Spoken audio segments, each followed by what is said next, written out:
Muy buenos días, bienvenidos a Vivir Mejor. Hoy una propuesta diferente, como cada emisión tratamos de dar un abordaje integral a los temas de salud. Así que quédate allí, no te muevas porque tenemos un programón el día de hoy.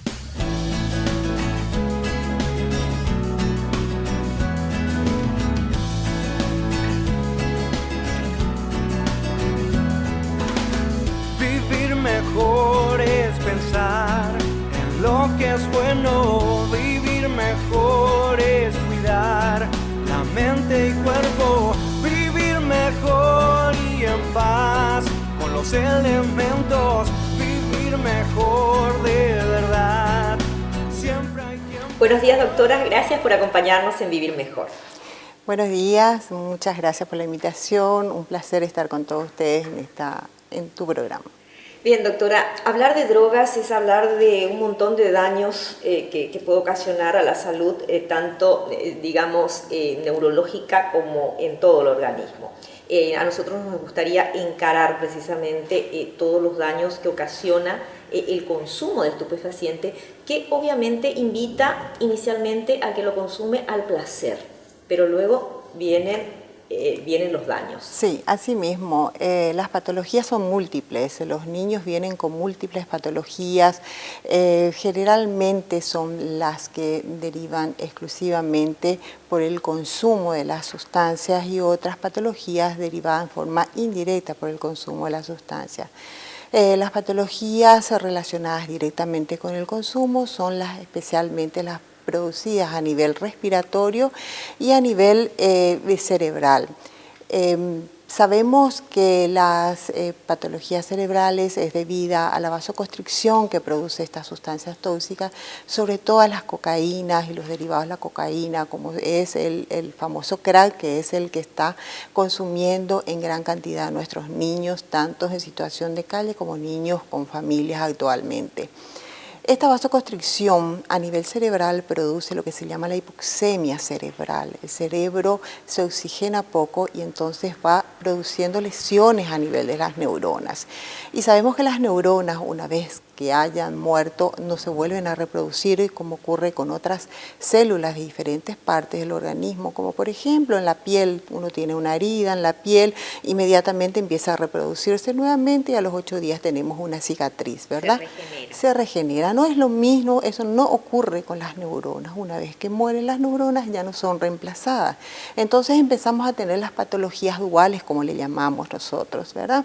Tenemos niños, por ejemplo, con brotes psicóticos, tenemos niños con trastorno bipolar, con TDAH, niños con depresiones, ¿verdad? Entonces hablamos de muchas patologías relacionadas directamente con el consumo a nivel neuronal.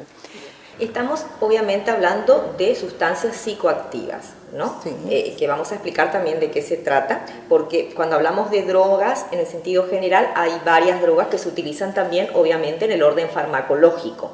Hoy encaramos las drogas que hacen daño. Realmente hablamos de las psicoactivas. Me permite, doctora, porque ya vamos a entrar a lo que se refiere al aspecto psicológico, porque esa sensación de dependencia que genera la droga, obviamente tiene un factor psicológico muy importante que queremos compartir contigo y con la audiencia.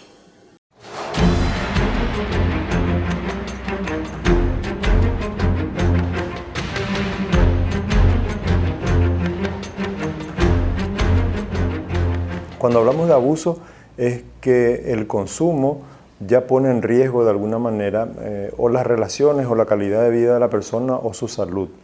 Nosotros tenemos en nuestro país fundamentalmente dos problemas importantes, el tabaco y el alcohol.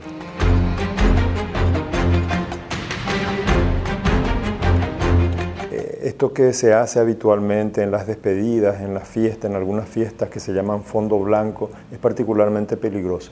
En el caso del alcohol, cuando llega a una dosis determinada, el sistema nervioso se desconecta, es decir, la persona duerme de tal manera que no siga ingiriéndose alcohol a tal punto que llegue hasta paralizar el centro respiratorio. Para que esto no se produzca, el sistema nervioso se desconecta, la persona duerme. Pero ¿qué pasa si uno hizo fondo blanco?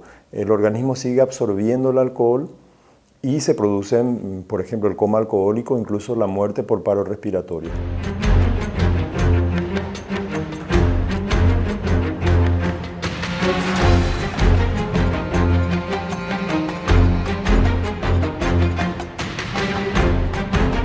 tenemos que hacer que la persona gestione de manera diferente los problemas que tiene, es decir, hay que entrenarlas en la solución de problemas, porque una de las primeras cosas que pasa con el consumo de sustancias es la evasión de los problemas, ¿verdad?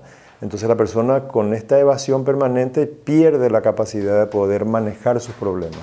Por lo tanto, ese entrenamiento o reentrenamiento hay que hacerlo. Hay que también entrenar a la persona a controlar sus impulsos. Esto implica técnicas psicológicas específicas.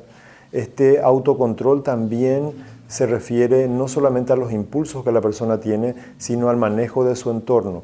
La persona tiene que saber que si hay amigos o amigas que proveen sustancias, estas personas tienen que ser evitadas en lo posible. También hay que enseñarle a resistir la oferta, ¿verdad? Pero también a evitar la oferta. Paralelamente, seguramente hay que evaluar aspectos que pueden ser deficitarios y que pueden estar, digamos, motivando el consumo, problemas, por ejemplo, de autovaloración, problemas, por ejemplo, para el manejo adecuado de las relaciones sentimentales, para el manejo adecuado de los conflictos en el entorno laboral. Todo esto evidentemente amerita un abordaje especializado y específico de acuerdo a cada caso.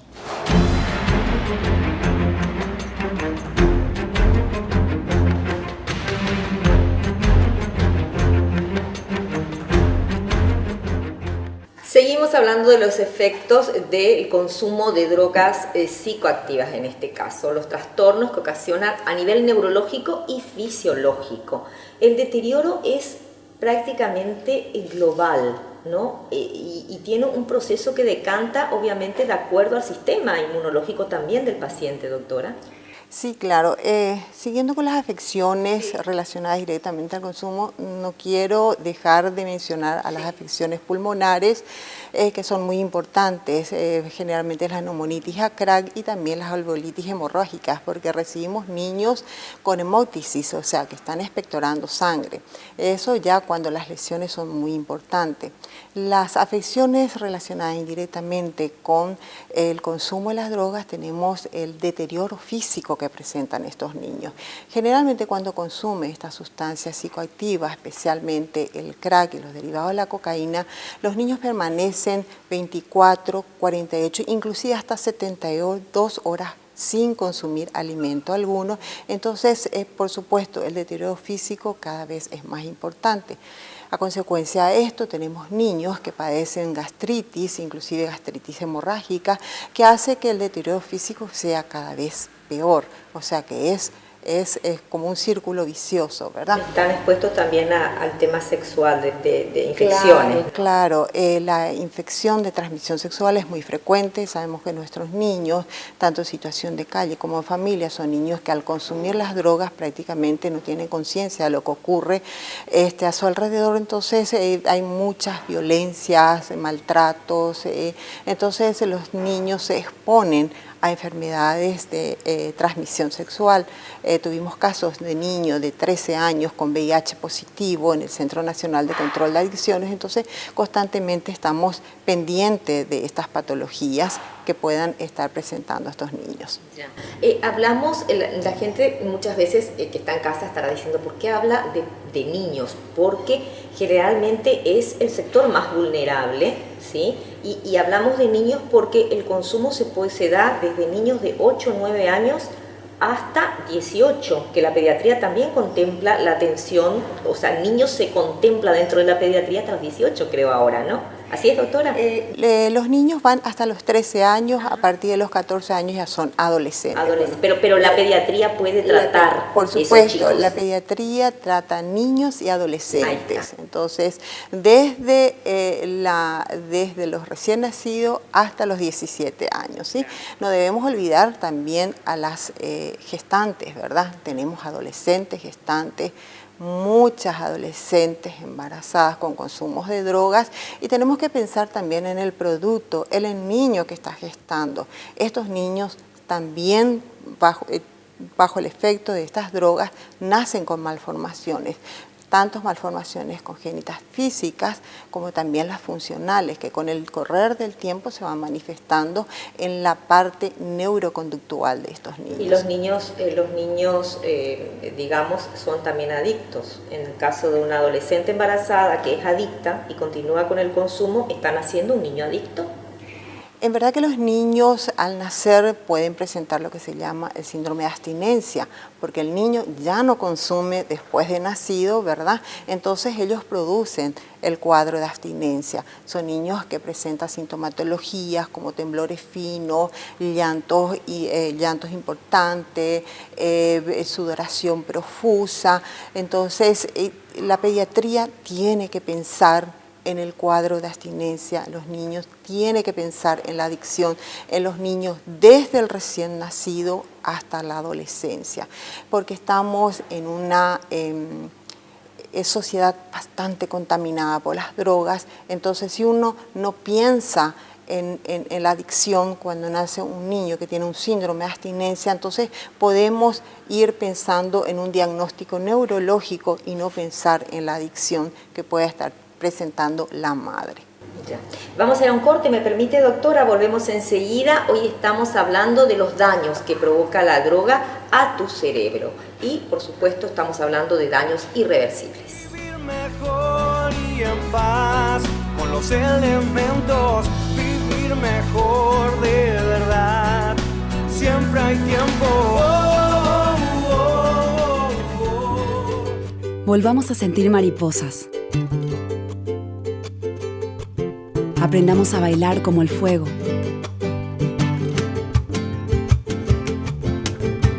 Naveguemos más allá de las redes sociales. No dejemos que el cariño quede en mensajes de texto. Volvamos a disfrutar de lo natural. Nuevo néctar orgánico Frutica. Está en tu naturaleza.